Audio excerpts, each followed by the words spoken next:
Hi hello welcome to post 360. నేను మీ మురళీ రాపల్లి.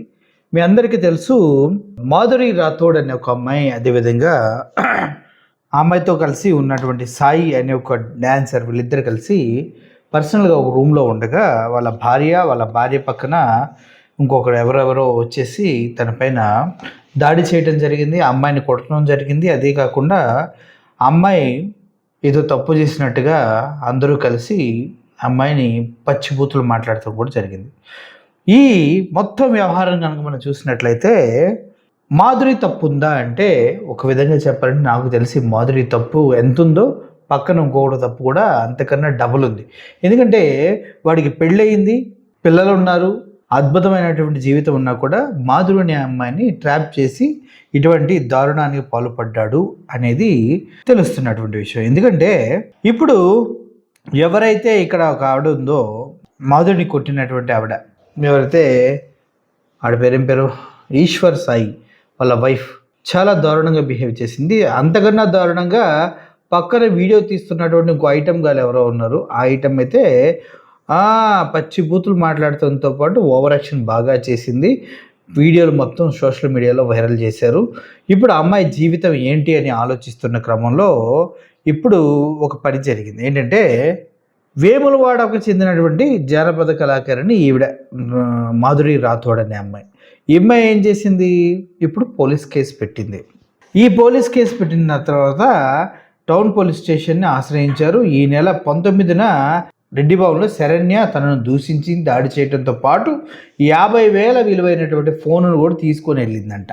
అలా తీసుకెళ్ళొచ్చా? తప్పు కదమ్మా, ఫోన్లు తీసుకెళ్ళకూడదు. నీ మొగుడంటే నిన్ను కట్టుకున్నాడు, నిన్ను మోసం చేశాడు, నీ పిల్లల్ని మోసం చేశాడు కాబట్టి నీ మొగుడిని తీసుకెళ్తే ఓకే, పక్కన వాళ్ళు ఫోన్లు తీసుకెళ్ళకూడదమ్మా. తెలియదు అనుకుంటే శరణ్య నీకు. ఓకే, సో దానిపైన అమ్మాయి కేసు పెడుతూ ఉంది. వీడియోను సోషల్ మీడియాలో ప్రచారం చేసినందుకు కూడా ఆ అమ్మాయి కేసు పెడుతుంది. ఎందుకంటే నా అమ్మాయి పరువుకి భంగం వాటిల్లింది అనేసి అన్నారు. దీనిపైన సిఐ వీరప్రసాద్ దర్యాప్తు చేస్తున్నామని తెలిపారు. ఈ ఘటన మొత్తం మీ అందరికీ తెలుసు, దాన్ని నేను క్లియర్గా చెప్పాల్సిన అవసరం లేదు. రీసెంట్గా ఒక యూట్యూబ్ ఛానల్కి ఎవరైతే ఈశ్వర్ సాయి ఉన్నాడో వాళ్ళ భార్య ఇంటర్వ్యూ ఇచ్చింది. ఆ ఇంటర్వ్యూ కనుక నేను మొత్తం చూశాను. అసలు ఏం మాట్లాడుతుంది ఈవిడ మాట్లాడుతూ కొన్ని ఇంపార్టెంట్ మాటలు మాట్లాడింది. ఆ మాటలు కనుక మీరు గమనించినట్లయితే, ఫస్ట్ ఈ అమ్మాయి పెళ్ళి ఎలా జరిగింది, ఈశ్వర్ సాయి తోటి శరణ్య అనే అమ్మాయి పెళ్ళి ఎలా జరిగింది అంటే, తల్లిదండ్రులకు ఇష్టం లేకుండా ప్రేమించి మనోడితో అమ్మాయి వచ్చేసిన తర్వాత, అంటే తల్లిదండ్రులు ఈవిడ్ని ఒప్పుకోలేదు లవ్ చేయడం కోసం. అలాగే ఇంట్లో వాళ్ళకి చెప్పకుండా వచ్చి పెళ్లి చేసుకుంది. ఈవిడ మళ్ళీ మనందరికీ నీతి కబుర్లు ప్రత్యుత్తి కబుర్లు కూర్చోబెట్టి తెగ చెప్తూ ఉంది. వాళ్ళ భర్తనేమో అమాయకుడిని చేసి ఇక్కడ ఏమైనామో దోషిగా చూపించడానికి సర్వ విధాల ప్రయత్నం చేసింది ఆవిడ. ఇప్పుడు ఇంటర్వ్యూలో మాత్రం పాపం అందరు తిట్టేళ్ళకి బుద్ధి వచ్చిందేమో, మా ఆయన ఎంత తప్పు ఉందో ఆ పిల్లది అంతే తప్పు ఉంది అని ఇక్కడ మాట్లాడుతుంది. అసలు విషయం కనుక మీరు గమనించినట్లయితే, మాధురి రాథోడ్ నాతో ఎప్పటి నుంచో స్నేహంగా ఉంటూ ఉంది. అటువంటి స్నేహంగా ఉండే అమ్మాయి చెప్పొచ్చు కదా, అక్క తప్పు జరిగిపోయింది అక్క అని నాతో ఒక మాట చెప్తే సరిపోయేది కదా. వాళ్ళిద్దరికీ ఒకే అసిస్టెంటు, వాళ్ళిద్దరు ఒకరి కోసం ఒకరు వెళ్తున్నప్పుడు నాకు డౌట్ వచ్చింది. నేను తప్పు చేశాను అక్క అనుకోకుండా అని చెప్తే నేను ఇంతగా సీరియస్ తీసుకునే దాన్ని కాదు కదా అని మాట్లాడింది. మరి మీరు కూడా అదే చేయాల్సింది కదమ్మా. నేను పెళ్ళికి ముందే ఈశ్వర్ సాయి అనే వాడితో తప్పు చేశాను, వాడితో పడుకున్నాను, వాడితో తిరిగాను, వాడితో అన్నీ అయిపోయినాయి, నేను వాడినే పెళ్లి చేసుకుంటాను, ఎట్లాగైనా నాకు చేయండి మరి మీరు మీ ఇంట్లో చెప్పి ఒప్పించవచ్చు కదా.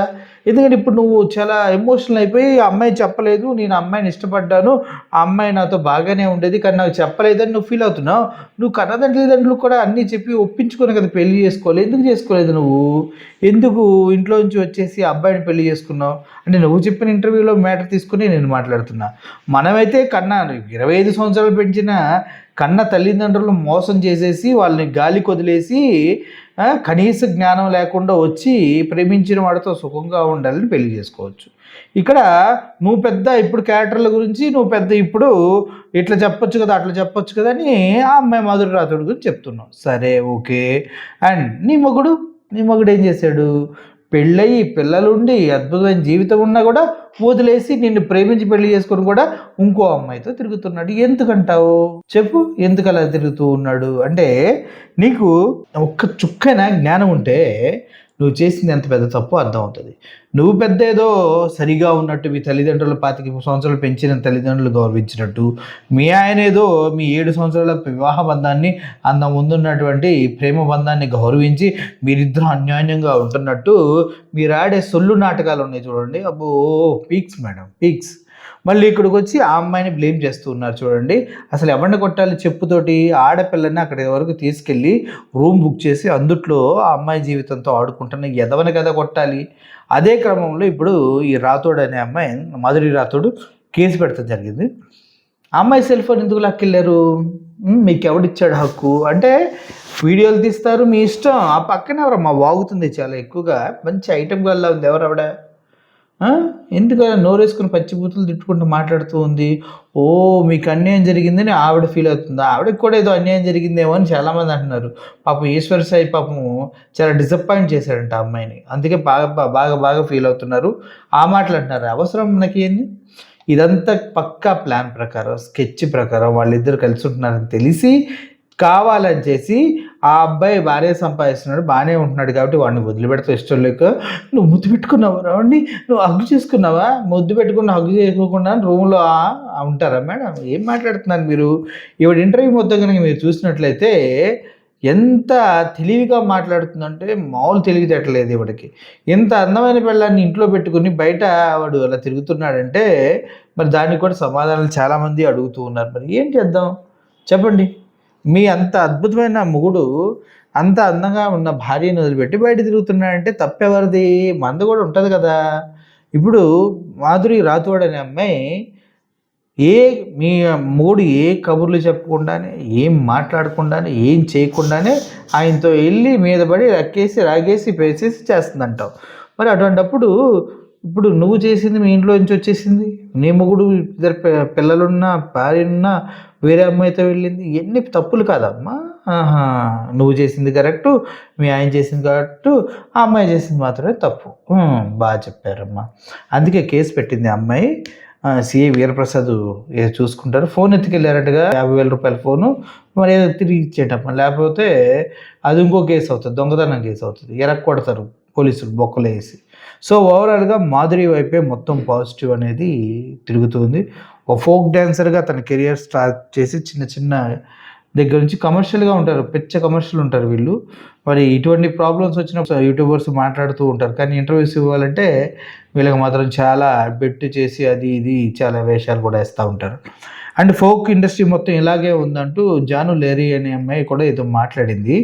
ఫోక్ ఇండస్ట్రీ గతంలో ఉన్నట్లేదు, ఇప్పుడు చాలా మారిపోయిందని. జాను లేరీ గురించి కూడా చాలామంది మాట్లాడుతూ ఉన్నారు. అంతా అమ్మ మన వెనక చాలా బొక్కలు ఉంటాయి, అవన్నీ తీసి తవ్వి బయట పెట్టే వరకు ఎవరు తీసుకోకండి. ఎవరి పర్సనల్ లైఫ్ వాళ్ళది, బ్రతికేయండి. మేము ఉన్నప్పుడు మేము పెద్ద పతివతలము, ఇప్పుడు వాళ్ళంతా పతివతలు కాదని చెప్పే సొల్లు కబుర్లు అయ్యేటో అవి పక్కన పెట్టండి. ఎవరు ప్రతివతలో ఎవరు కాదు, ఎవరు డీలో ఎలా వచ్చారో, ఎలా గెలిచారో, ఎవరు ప్రోద్వాలతో ఎట్లా వెళ్తున్నారో అందరికీ తెలుసు. సొసైటీలో ఒక వ్యక్తిని వేలిపెట్టి చూపించే ముందు మన వెనకున్నటువంటి బొక్కలు గోతులు వ్యవహారాలు మొత్తం బయటకు వస్తాయి.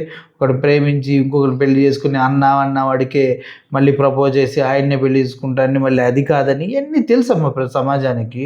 సో ఒకళ్ళ క్యారెక్టర్ని మనం క్యాలిక్యులేట్ చేసే ముందు మనం ఏందో మన బ్రతికిందో తెలుసుకోవాలి. ముఖ్యంగా జాను లహరి కానీ ఈ శరణ్య కానీ వీళ్ళందరూ కూడా ఒక అమ్మాయిని ఇంత బ్యాడ్ చేయడానికి కంకణం కట్టుకొని తలకిందులుగా తపస్సు చేస్తున్నారు కదా. ఇప్పుడు కేసు పెట్టింది, వెళ్ళండి తిరగండి కోర్టుల చుట్టూ. Thank you for watching this video. ఒకవేళ మాధురిలాగా చాలామంది ఉండొచ్చు, సిచ్యువేషన్ని అర్థం చేసుకుని చాలా సంయమనంతో ట్యాకిల్ చేసింది. అప్పుడు గొడవ పడలేదు అమ్మాయి, అలా షాక్ అయి కూర్చుంది. అప్పుడు అందుకోసం తన గురించి నేను వీడియో చేస్తున్నా. కొద్దిగా బూస్టప్ ఇస్తే కొద్దిగా ముందుకు వెళ్తారని. వీళ్ళు ప్రస్తుతానికి ఇలా ఉన్న ఒక వారంలో 10 రోజుల్లో బ్యాక్ వచ్చేస్తారంటే బ్యాక్ టు దట్ పాజిటివ్ వైబ్స్లోకి వచ్చేస్తారు. అవన్నీ కాదులే, కానీ ప్రస్తుతం ఉన్న సిచ్యువేషన్లో ఎంత దారుణంగా బిహేవ్ చేశారు ఒక అమ్మాయి గురించి. మొగుడు తప్పు చేసినా కూడా అమ్మాయినే బ్లేమ్ చేసే ఒక దరిద్రమైనటువంటి మనస్తత్వం కలిగినటువంటి అమ్మాయి గురించి మాట్లాడాలి కాబట్టి మాట్లాడుతూ ఉంటాను అంతే. Thank you for watching this video. Listening of. Thank you so much.